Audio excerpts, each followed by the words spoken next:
అసలు శివుడు భైరవమూర్తిగా, శివుడు మంగళప్రదుడైన కారుణ్యమూర్తి సోమస్కందుడుగా, ఆ శివుడు నటరాజుగా ఎందుకు ఉండగలుగుతున్నాడో చెప్పిన మూర్తి దక్షిణామూర్తి. అందుకే ఈ మూర్తులన్నీ ఏం చేస్తాయో దాని విరుద్ధమైనటువంటివన్నీ దక్షిణామూర్తిలో ఉంటాయి. నటరాజస్వామికి ఇలా జుత్తుంటే దక్షిణామూర్తి జుత్తు ఇలా కిందకి వాలిపోయి ఉంటుంది. ఎందుకని? ఏమీ కదలడం, కదలకుండా తనలో తాను రమిస్తూ ఉంటాడు.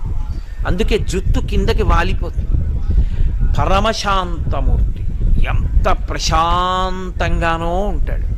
అందుకే అంతటి భైరవుడు ఆయన యందు శాంతమూర్తిగా అణిగిపోతాడు.